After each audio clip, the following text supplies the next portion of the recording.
As we've seen, one of the great advantages of an SLR is that you have a viewfinder that looks through the same lens that exposes the sensor. However, there are times when looking through that viewfinder is actually a hassle. Maybe the camera is up on a tripod in a difficult to see position, or perhaps you're shooting a portrait and you would prefer to look directly in your subject's eyes rather than through the viewfinder. For those situations, live view might be a preferable way to work. In live view, the camera's LCD screen becomes a viewfinder, just like on a point-and-shoot camera or on the camera on a cell phone. The camera takes the image that's being captured by the sensor and puts it immediately up on the screen so that you can see exactly what it's capturing.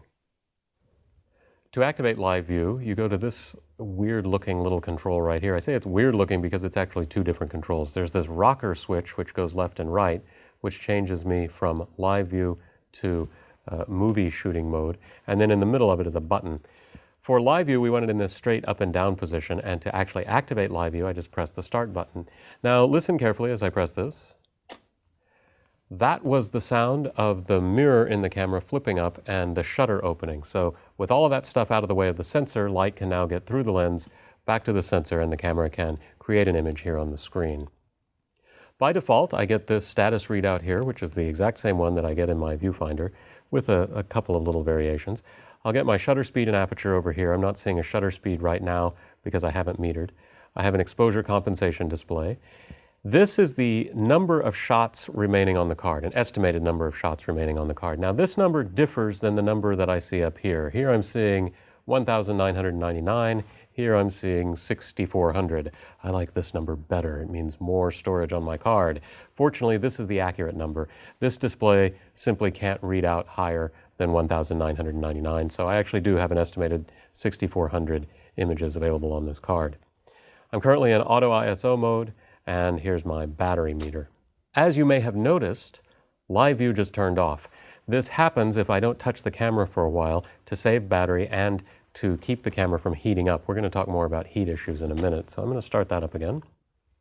I've got other information readouts that I can get here just by pressing the info button. So if I press it once, I get this. This shows me my shooting mode. I'm currently in aperture priority, and I've got my drive mode here, which is in single shot mode, white balance, picture style, auto lighting optimizer, which card I'm shooting on, my format, and it's showing me that I'm in live view mode here, autofocus live view mode.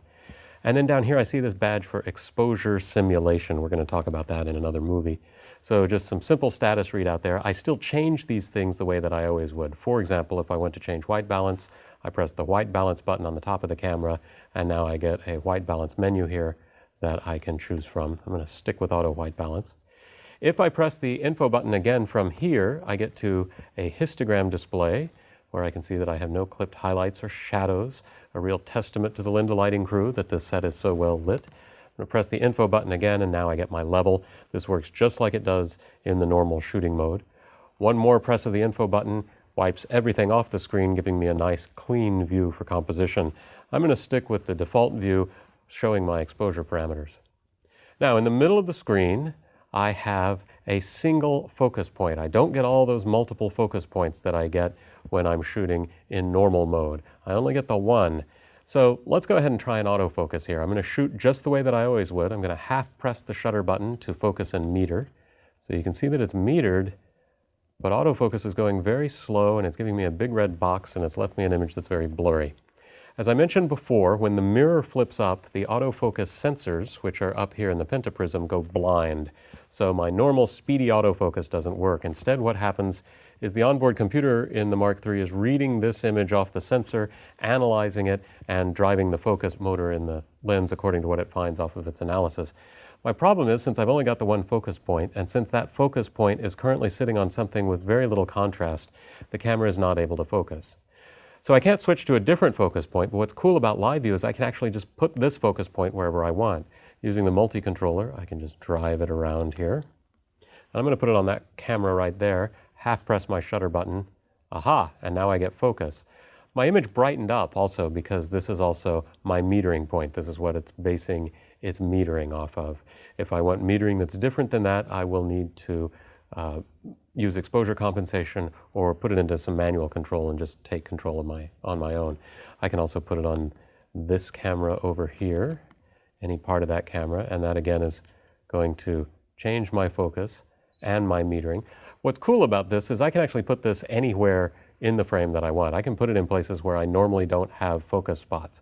So it's actually a pretty versatile focus tool. It's just a little slow, but still very accurate. Earlier we saw that I was in an exposure simulation mode. We saw a little badge down here. What that means is that the camera is actually trying to simulate the exposure of the final image, which is something that I don't get to see in my normal viewfinder. For example, let's say that I dial in some underexposure in my exposure compensation. The image is actually getting darker. I can see the changes that have been made to my exposure. It's changed the ISO because I'm in auto ISO mode, but I'm also seeing the overall effect on my image. Conversely, if I go the other way, I see a simulation of what would happen if I dialed in 2 stops of overexposure. So this is a really nice way of pre-visualizing my final scene. I also get, if I want it, depth of field preview just like I would in normal shooting. I don't get it through the exposure simulation. As you can see, my depth of field is very shallow, but I'm at f11, so it should be deeper than that. If I press the depth of field preview button, which is located on the front of the camera right next to the lens, I actually do get a preview of depth of field. There you see that it just sharpened up. The camera in the back got clearer. So I can get a very nice final preview of my image before I shoot, something that I can't do in my normal viewfinder. For the most part, all of the other exposure and shooting controls that you have will be the same in live view as they are when you're shooting normally. Running the LCD screen and the image sensor generates a lot of heat inside your camera because heat is bad for electronic components and because it makes your image more noisy. Your camera will begin to show you warnings as it heats up. First, you'll see this white icon. This indicates that image quality might be degraded. As you continue to shoot, that white icon will turn red and then it'll start flashing. Eventually, the camera will just stop shooting altogether and you'll have to shut it down to let it cool off. Now, how quickly that will all happen varies with the ambient temperature that you're shooting in. You can avoid these overheating problems by turning off live view when you're not actively shooting, especially if the weather is hot.